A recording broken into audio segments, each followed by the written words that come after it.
Alright, so this is going to be another movie review. This one's called Logan's Run, 1976.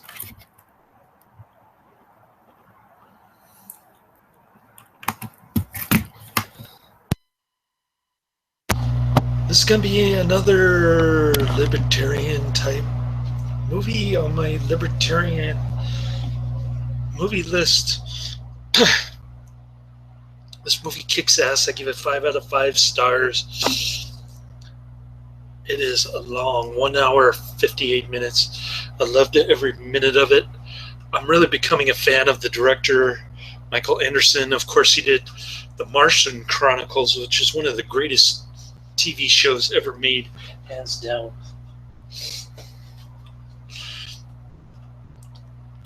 He also did 1984 way back in 1956, which I'd never seen, the black and white one, apparently. So you kind of get the gist of where this guy's coming from, this director. Starts off with the proverbial war, ecological holocaust / overpopulation that you get in every single dystopian science fiction movie, which is one of my favorite genres, by the way. You see the same kind of crap in Turbo Kid. Almost the same.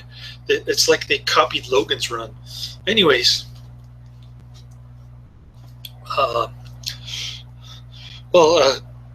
give him credit, and at least in Turbo Kid, they don't talk about ecology in general. They just talk about acid rain. So that's the beginning of the movie. The rest of the movie just absolutely kicks ass. I mean, non-stop action, lots of decent dialogue, really good stuff.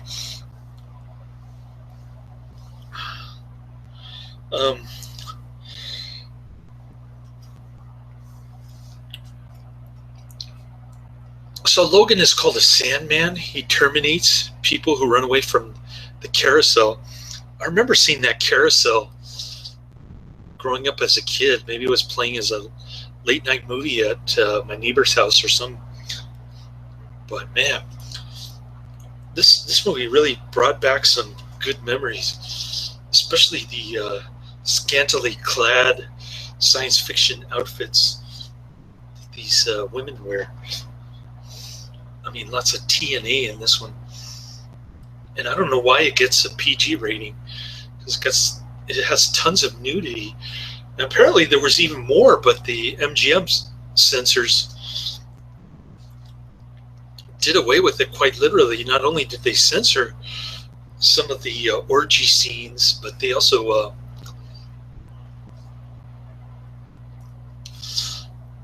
burned it, like they threw it away as part of their mass purge MGM. So yeah, Farrah Fawcett is in it for like 10 minutes. She makes a cameo. This is her first movie appearance, by the way, right after she sold like 20 million posters of herself in a bathing suit.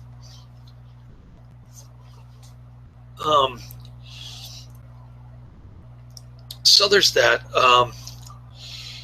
Yeah, people are running away from this carousel thing because they're, I guess they're lied to, and they think that they're being reborn at the age of 30, but actually they're being exterminated by this computer that runs the city.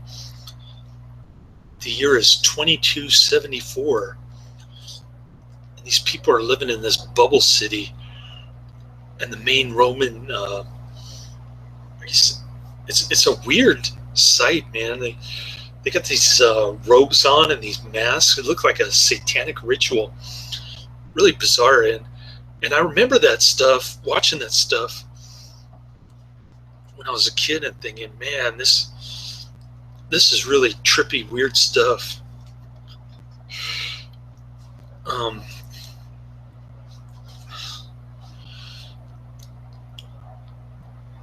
Another thing I remember is the scantily clad costumes. How can you forget that as a kid?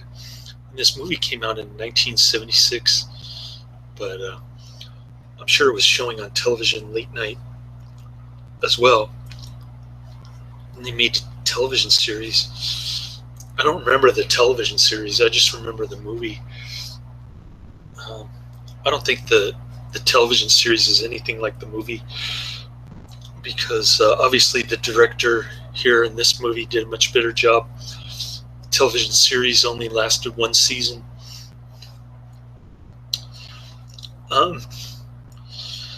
So the Sandmen are chasing these runners from the carousel.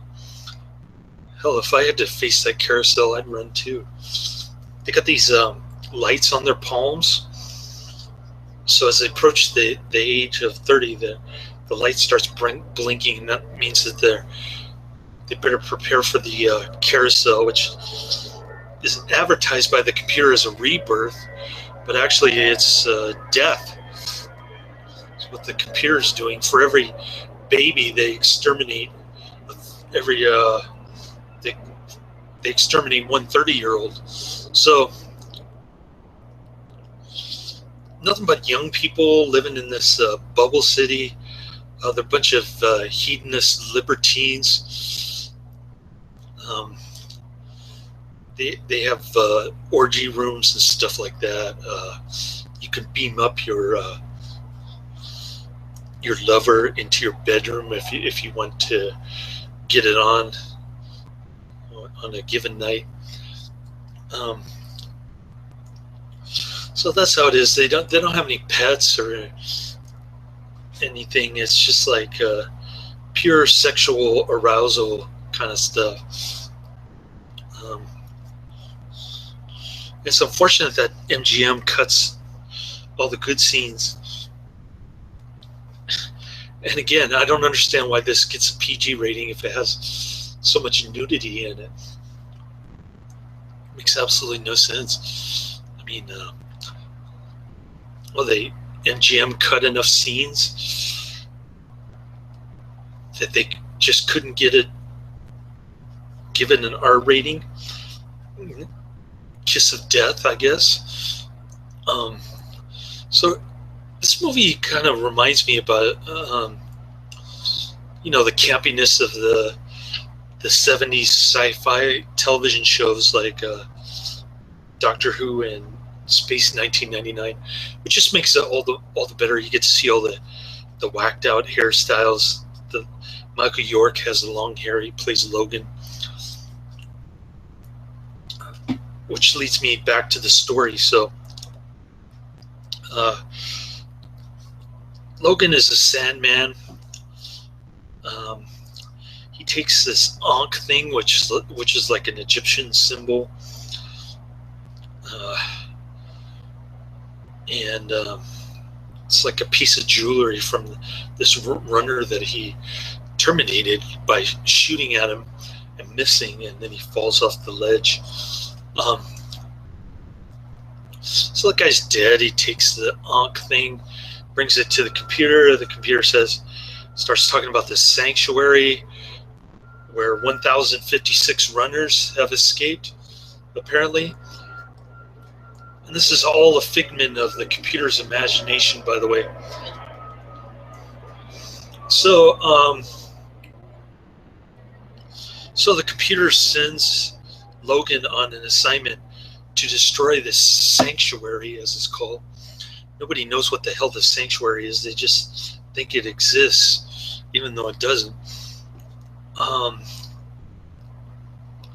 And then Logan's hand starts blinking, even though he's only 26. He's got 4 more years. So he starts running with his girlfriend there, Jessica.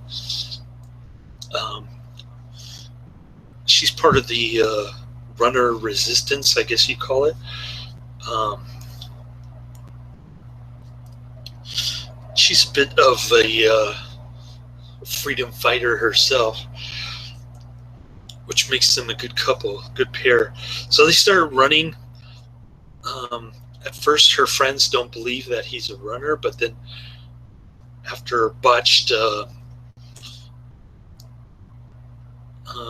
plastic surgery job, Farrah Fawcett kind of spills the beans that he was running from his Sandman friend Francis. So they keep running. Eventually they make it out of the city. They see the sun for the first time. The thing on their hand has clear cut. Goes clear, so there's no color on the light on their hand. They're free for the first time. So they go on a long journey, a walk to the U.S. Capitol, where Peter Ustinov is hanging out with his cats, and they see an old man for the first time. The old man is kind of cool. I like Peter Ustinov. He's a good actor. He's been in some good Agatha Christie type movies, playing Hercule Poirot or whatever his name is. I don't remember. Anyways, Peter Ustinov has all these cats, and he's kind of moping around the U.S. Senate or Congress or something. He's at the U.S. Capitol building where Congress was, and so they go to the Lincoln Memorial. They see Abraham Lincoln, and everything's covered with ivy. I mean, it's like watching Dark Shadows in the year 1995 or some shit like that. When they go back to Collinwood and everything's covered with ivy. Barnabas and Julia. So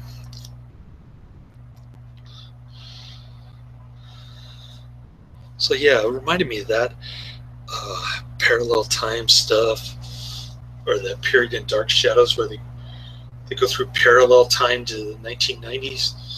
I don't remember the exact year. I just said 1995 off the top of my head. But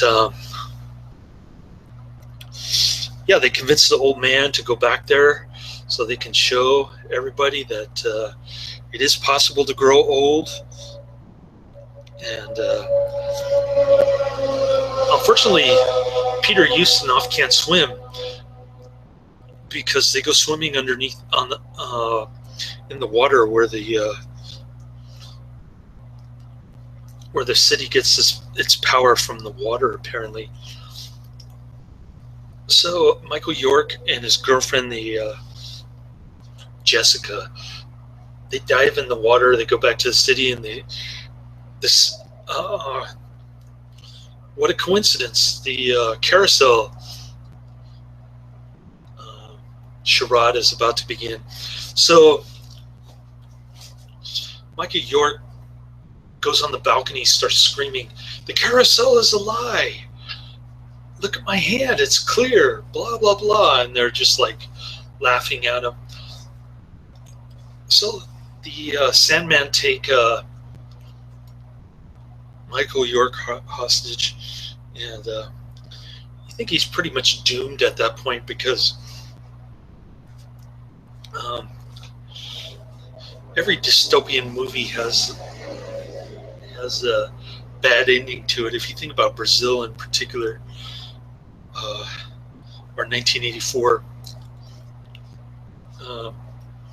you expect there to be a bad ending, but actually the ending to this one turns out pretty good. I don't want to spoil the ending too much, but I think I already did, so try to make it through. The movie, there's so much stuff going on in this movie. It's just incredible. Like there's this robot that turns people into ice when they try to run outside. It's just weird. Lots of weird stuff like that psychedelic stuff. The the interior of the city itself looks like a Lego set. Looks like a toy set um, that they constructed, um, which is pretty cool, actually. I mean,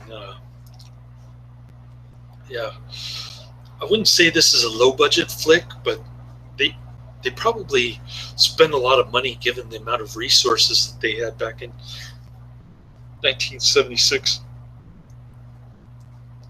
and this was the best that they could come up with, and it's pretty darn good. I mean, the ending is great. Everything is great about this movie except for the beginning when they talk about tired old cliched uh, ecological holocaust and overpopulation. Although the overpopulation thing was kind of an excuse for the computer to exterminate people, like kind of like one child policy in China during this time. So interesting, cool flick. This is one of the few movies that I've seen so far on this list that I actually loved a lot. I'll post the movie and the trailer if you want to check it out. I mean, I think the movie's $2.99. I want to rent it from YouTube. I don't know. I rented mine from Netflix, and got the special edition, so it comes with some special features. It says Turner Entertainment, which is Time Warner, but then it's got MGM, so it's got a lot of different companies involved with this movie. But great flick. Like I said, I'm becoming a real big fan of Michael Anderson as a director, and I can see why the television show failed if he wasn't involved in it. That's totally understandable. This movie just way outdid itself in terms of story and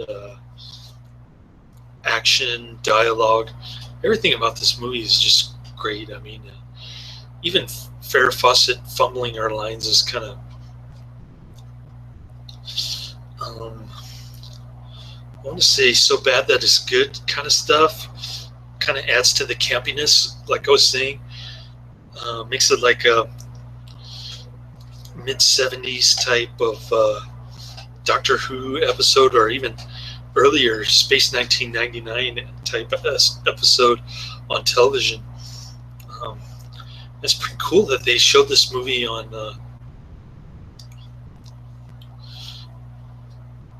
television back in the 70s, I guess. But they probably butchered it up. So you're kind of looking at the side of her outfit, and all you see is like the side of her stomach. And you're kind of waiting for that other piece to unfold so you can see more. That kind of thing. So cool looking outfit. I like the Fu Manchu type of Michael York outfit. Totally outrageous looking thing that he was wearing when he first met Jessica, and he's kind of chillaxing in his little apartment thing. That was pretty cool. I've never seen an outfit like that before. It's just looks like some kind of heavy metal stuff. It's pretty outlandish. Some of the outfits in this. You just gotta love this flick. I mean, I can't really say anything bad about it other than the cliched reasons why they're being controlled by this computer, and even killed by this computer, and told what to do and whatnot. Population control. So pretty heavy stuff in this movie. I mean, makes you question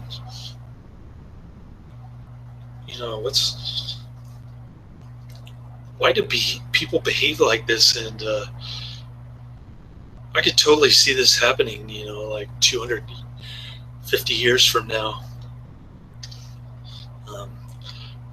The way that humans devolved into something that something like slaves to a machine or something like that. Yeah, I could totally see that. Anyways,